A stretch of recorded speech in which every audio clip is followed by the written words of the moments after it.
Hello, ladies and gents. Welcome to Studio Rex, and this is the US military just unleashed hell on Iranian targets.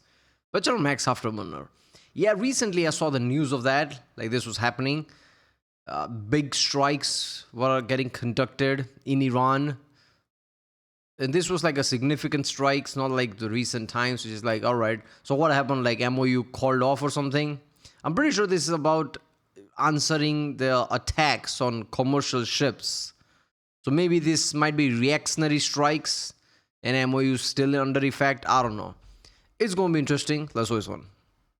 It's Wednesday, July 8th, and as of yesterday, the ceasefire with US and Iran is effectively over. This footage that we're looking at right here, this is the port of Bandar Abbas, Iran's most critical southern naval installation, approximately 2 a.m. local time on July 8th, 2026. Other sites hit around the country as well. This is a CENTCOM precision strike package. The orange fireballs lit up the night sky. American munitions met Iranian air defense systems, coastal radars, IRGC fast boats, IRGC headquarters, and they're striking the places that just finished lighting up 3 ships in the Strait of Hormuz. The U.S. just hit 80 targets, more than 60 IRGC fast attack boats eliminated in a single night. Qashem Island, northern choke point of the strait itself was struck. Bandar Abbas struck, Surik struck from the reports that I'm seeing. President Trump gave Iran a week off for their funeral of their supreme leader, their radical cleric, trying to get Iran to actually abide by the MOU. Iran used that week to attack 3 commercial ships. So this is just insane. So I know what it looks like. I don't even know what to say here. What flex are you doing? How many?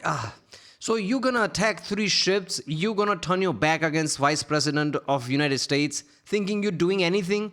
Thinking you're sending a message? You don't have power to send a message. Of course this is going to happen. This is not a surprise. And I don't get this. What is your mentality? What are you going to do? The USS is going to blow everything up. What are you going to do? USA was giving you like peace hand, like, okay, let's make a deal. And you thought you had some kind of a power and just said, no, screw you, USA, and walked away and attacked commercial ships.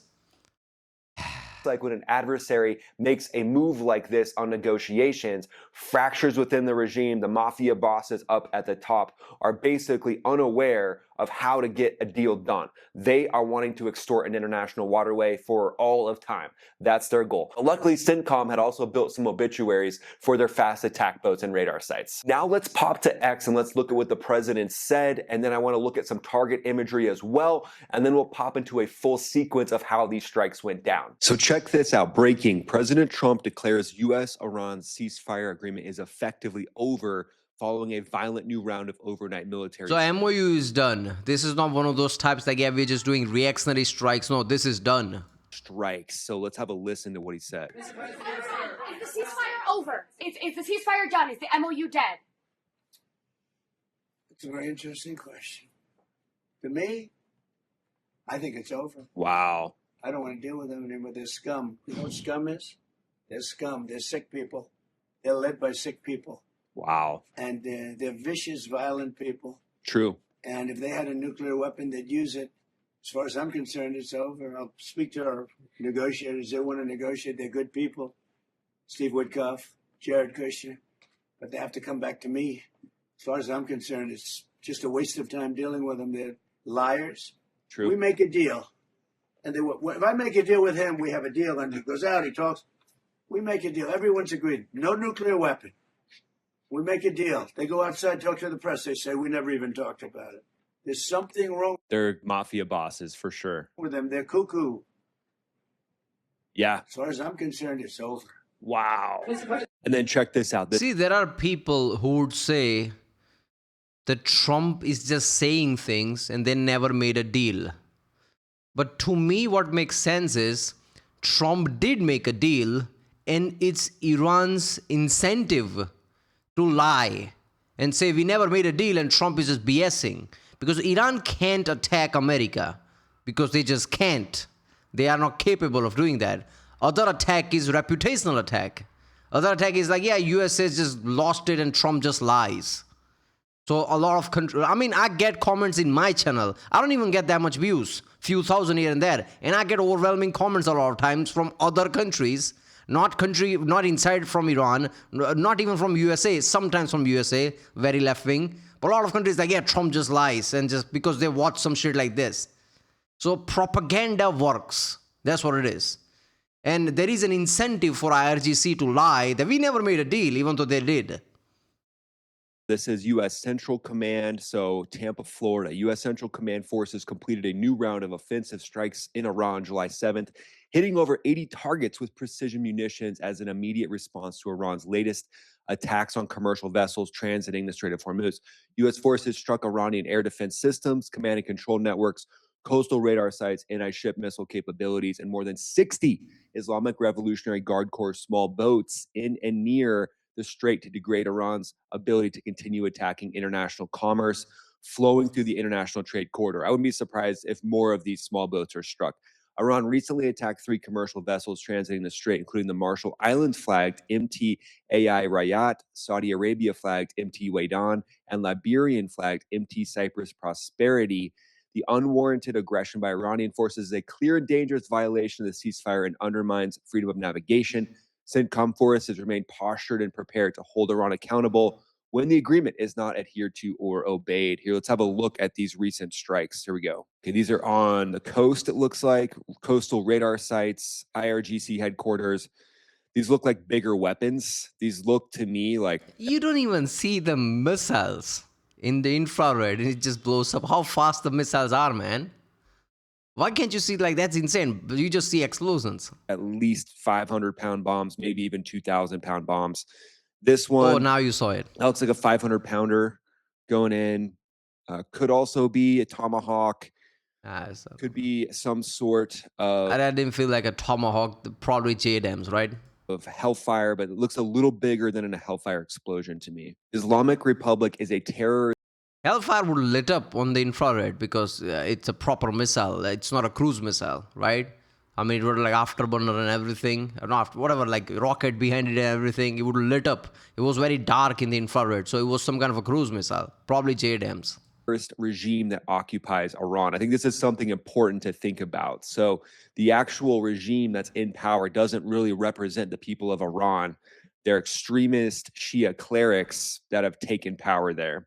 Yeah, I mean, this is some of the memes that are coming out. So at this point, the gloves are coming off. The rhetoric is on level 11 from these guys too, because they have to, right? They're all hardliners. They're all mafia bosses. Dude, the reality is this happened when the strikes began 2 months ago. Joint America-Israel joint attack, they deleted most of the top people there to replace them. When I say most, I mean most, not all of them. So don't comment like, oh, you did. No, I said most. Very top people got deleted. America and Israel can do that. So this is not just some meme. How do these people not know that this is coming? And they're still going to flex? They don't know pragmatism. They don't know how to step back and be like, what's good for us? They have no idea. Exactly. So this could be the end. Just like think about for a second, make a deal. You can't fight USA. Russia can't fight USA. And you kind of rely on Russia for technology and certain things. China can't fight USA. You rely on them as well. 1 + 1 = 2. Doesn't that really, like you can't think like that? Like if they can't fight USA, how are we going to do it? Let's make some deal and live to fight another day. What is going to come out of this? This could be where we're headed, guys. And then real quick, everybody, I just want to give you an idea of some of the imagery, some of the areas that have been hit. I mean, this is a massive, massive war. Obviously, they've hit 3 different tankers in and around the Strait of Hormuz. So if we look at some of the coastal sites, some of the areas that could be where these strikes are taking place, the exact locations haven't been released yet. But when I think of fast attack craft bunkers, I mean, look at this bunker entrance right here. This is just, middle of nowhere, bunker entrance built into the rocks along the coastline. So these could be storage areas for drones. I swear to God, I showed that clip from Key and Peele last time, and that is what I think about every time I think about IRGC and America. Here you go. This is not an actual high-stakes situation. All right? Draw your weapon. And disarmed.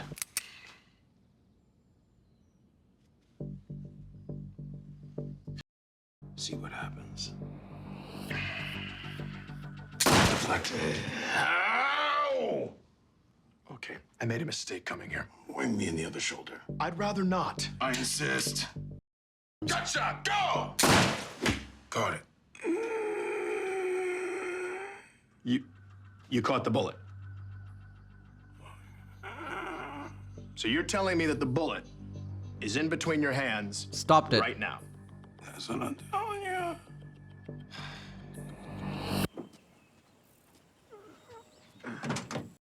Headshot, let's go. I'm ready. Wait 1 second though. Key and Peele. That's what I think of when I think of Iran and USA. Oh, I caught the bullet. I definitely did. Flexing and everything. And the last scene is coming soon if they don't make a deal, which doesn't look like they're making a deal. They could be storage areas for ballistic missiles, and these all just go kind of right into the hillside. So you can see the revetments as they go in. So what that means is likely there's explosives being stored in here. Just things that, you don't want right next to other buildings. So you need protection, so rock. So I would expect drones, I would expect ballistic missiles. So sites like this, potentially some of the sites that we're seeing getting hit today, and these just need to go bye-bye, pretty much all of them. Bunker entrances, support buildings. I mean, at this point, I think the regime has just shown us that they're not going to go down without acting like the mafia bosses that they are. Potentially some more of the strikes happening here, but this is kind of their main naval holdout. So this is where they try to kind of retreat to. You can see tons of fast attack craft in and around the area. They've got a lot sitting right here. So this is just probably a repair facility, staging area. So these kind of areas just need to go completely bye-bye. Hundreds of fast attack boats probably at Bandar Abbas. So 60 have been hit just yesterday. So I wouldn't be surprised if we saw more and more of these fast attack craft go bye-bye. So when it comes to warfare, there's lots of different things happening behind the scenes. And for me, I always want to have intention behind the way that I'm studying warfare and presenting it to you. And that's exactly what I did with my new energy drink company. These drinks were purpose-built because when I was flying in combat, I would chug these energy drinks that would give Hey, go to original video page link from that. Support this channel. list. It's totally free. But let's talk about a sequence of what just happened, because on July 7th, the Qatari liquid natural gas tanker Al Rakat takes a direct hit in the Strait of Hormuz. Engine room fire, risk of catastrophic explosion. This is a liquefied natural gas carrier. A fire in the engine room is not a contained incident. This is a potential detonation event. And then hours later, the Saudi supertanker Waidan takes a hit near Oman's coast. Then the Liberian tagged MT Cyprus Prosperity. There are hundreds of people on the ship, by the way. How is this not a terror attack, right? These are civilian ships. This is not a small thing like, oh, by the way, there was a blockade and they just attacked. No. They're trying to detonate the whole ship. You can't just say, we just attacked the engine and it just happened to blow up. No, you can't say that. Is struck. 5 drones and missiles confirmed all across 3 vessels. Iranian state media ran its standard line that the ships had ignored warning. So they're just doing the exact same thing they've always done. They're just being the mafia bosses. No official claim of responsibility though, and it could be rogue generals, but likely it's a lot deeper than that. Classic IRGC deniable action format, just like what we heard the president talk about. So at this point, it kind of looks like General Salami, General Tuna. Oh, and there's probably another one out there right now, General Glizzy. General Glizzy's out there just doing his thing, living his best life, and he's got his glizzy. For those of you that don't know, a glizzy is a hot dog. It's what all the young folks are calling a hot dog. He's sitting there with his glizzy, and he's got his little hand on the red button, and then General Tuna is like, you sure you want to do that? General Salami is like, yeah, we're supposed to be under a ceasefire. And then General Glizzy is like, hold my glizzy, watch this. But now let's talk about the platforms that struck these targets. Looks like over 80 targets struck in Iran, 60 IRGC small boats eliminated. Here's the likely strike architecture from what I'm seeing. Looks like 2,000-pound bombs are coming in. That means GBU-31 Joint Direct Attack Munitions, GPS guided, a CEP, acronym lovers, I know you needed that, circular error probability of under 10 feet. These could be brought in by B1s, by B2s, likely at this point, since Iran has had time to rebuild their coastal radars. I would say either B-2s because of the stealthy nature of the B-2 or F-15Es that can threat react and that can team up in a strike package with F-35s, with naval F-18s, EA-18G Growlers, likely a big part of this strike package to make sure they're actually clearing the way prior to the F-15Es rolling in and dropping the bombs. The F-35s could be dropping 500 or 1,000 pound bombs, same with the F-18s, but likely the F-15E is the workhorse at this point. But enter the 5th gen as well. F-22 Raptors, F-35 Lightning IIs, these are kind of the door kickers. Like the coolest door kickers on the planet right now are actual 5th gen fighter. I mean, it depends on the area, isn't it? Like, ceasefire has given a lot of time to Iran to bolster defenses. So does the intelligence says that this area are questionable, or these areas are like, yeah, we checked it, it's fine? That's where it's going to depend on which plane they're going to use. They're not going to use F-15 if there is any chance of some kind of a defense being there, S-300s, anything like that. Because F-15 are not like, it's not even close to being stealthy. It's one of the worst stealth plane there is. It's so big, right? It's like a radar cross-section is much bigger. So F-15 just sending, like, it would be like what happened last time. F-15 gets shot down and there's big mission now. So they're not going to risk that. So probably B-2 or something, or F-35s, right? The stealth planes. But if they say like, yeah, no, this area is still like, yeah, they didn't put any defenses, like we have intelligence, then they'll probably use F-15. Jets. So at this point, once the F-22s and F-35s push in, they push Iran's defenses in, if you know what I mean. They do that to open up corridors for the 4th generation fighters to come in, and that's exactly what they do best. The F-35 sensor fusion architecture shares the full battle space picture with every networked platform simultaneously. So when they go in first as the door kickers, they can pump that information back to the 4th generation fighters, and then together they own the airspace. And then the EA-18G Growler, I can't say enough good things about this. This is the invisible knife. The electronic warfare variant of the Super Hornet flies ahead of the strike package, jams every Iranian radar frequency simultaneously with an ALQ-249 and a Next Generation Jammer, and Iran's missile screens basically go black. And then let's talk about MQ-9 Reaper drones. These could be also striking the different fast attack craft in the area, although Iran has effectively targeted some of these, but these would be great going up against those IRGC fast attack boats. The Reaper finds them, tracks them, and then the Hellfire closes the loop, just kind of seals the deal, sends the invitation. A little wedding invitation gets sent by that Hellfire, basically. CENTCOM's statement included 5 words that should make every Iranian military commander lose sleep. It said, and special capabilities that can't be listed. That's one of the things that CENTCOM said today. So what could that mean? Well, let's just let the IRGC generals think about that. Let's let General Soleimani sit at his cocktail party with General Glizzy while they feed each other. General Glizzy is feeding a piece of salami to General Soleimani. General Soleimani is feeding a glizzy to General Glizzy. Oh, don't they just get along so well? But remember, know your enemy, know yourself, like Sun Tzu says. The IRGC is not fully broken, and you guys deserve the honest picture here. What do they have? Well, they've rebuilt a ton of their capabilities during this ceasefire. But at this point, they want those small, fast attack craft, and they want to be able to retain the ability to target ships with their Shahed 136 attack drones. Those are those Iranian one-way attack drones that the US reverse engineered and called the Lucas, and is launching them right back at Iran. But at this point, the generals, especially the ones along the coastline, the ones that are making most of the money off the Strait of Hormuz, they stand to gain $90 billion a year. These generals know that. They're sitting there looking at that and they're saying, well, we'll risk ourselves. We'll risk being struck by the US for $90 billion a year, just like a good mafia boss does. This is how their minds work, and I don't see that changing at any point. Let's move to the 40 chess strategic analysis section, my friends, because things have just kicked back off. Effectively, the ceasefire's over. But at this point, it looks like there could be maximum leverage reestablished before more negotiations take place. And should more negotiations take place? Well, I'm sure they will on some level, because obviously opening up that international waterway is the whole goal of the United States. The United States is actually trying to get Iran to come into the fold and be a normal country. They're actually giving Iran the ability to sell their oil legitimately, well, at least they were,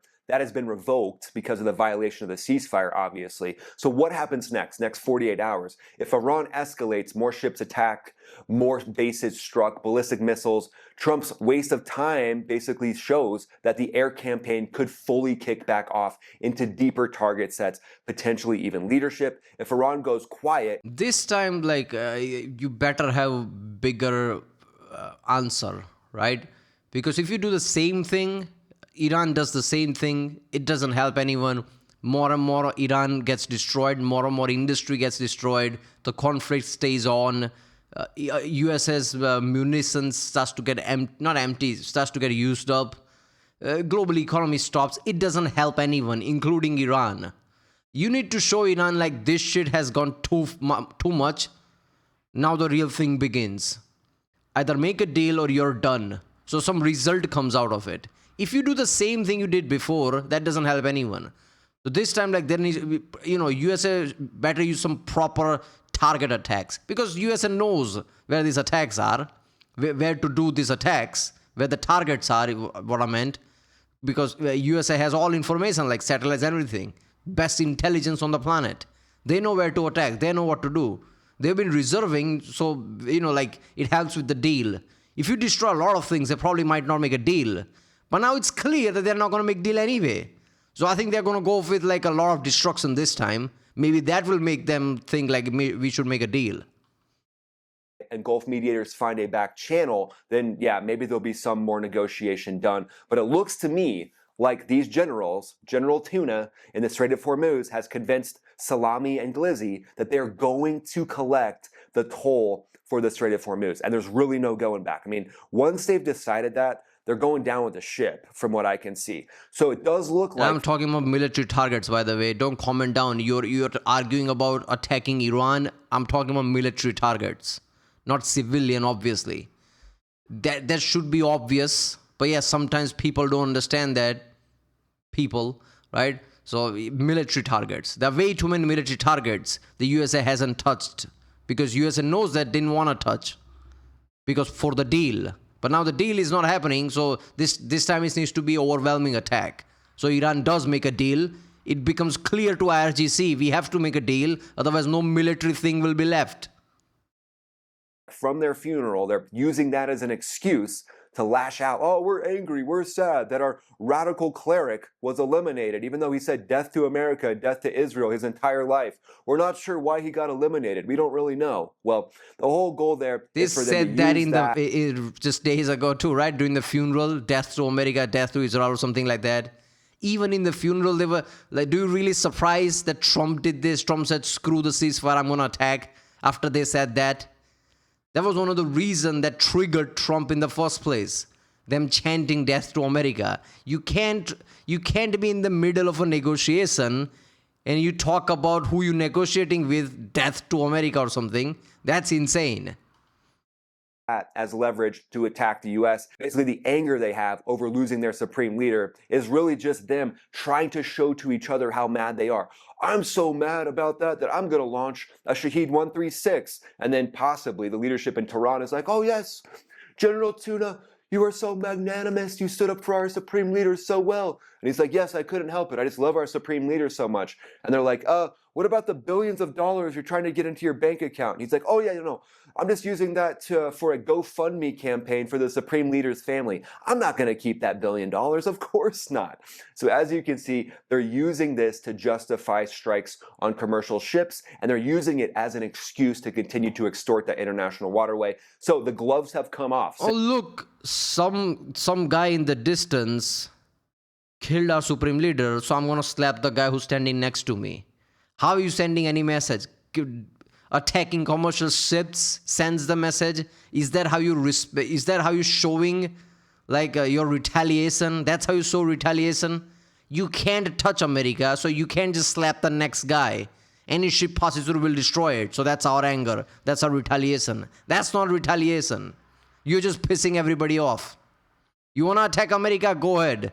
Try to do that. At least even America will try to respect that. But you're attacking commercial ships. Are you kidding me? CENTCOM hitting 80 targets fighter jets, drones, taking the gloves off. Where do you think this goes from here? Let me know in the comments below. We'd love to hear what you have to say. Go and follow me on X. If they try to attack Lincoln, right? They're not gonna, but if they try to attack Lincoln, at least USA will be like, yeah, that is commendable. Yeah, we respect that. But you're destroying commercial ships who can't fight back. That's not retaliation. You're not honoring anyone by attacking commercial ships. Not just attacking, nearly blowing them up because they're full of gas and liquefied petroleum.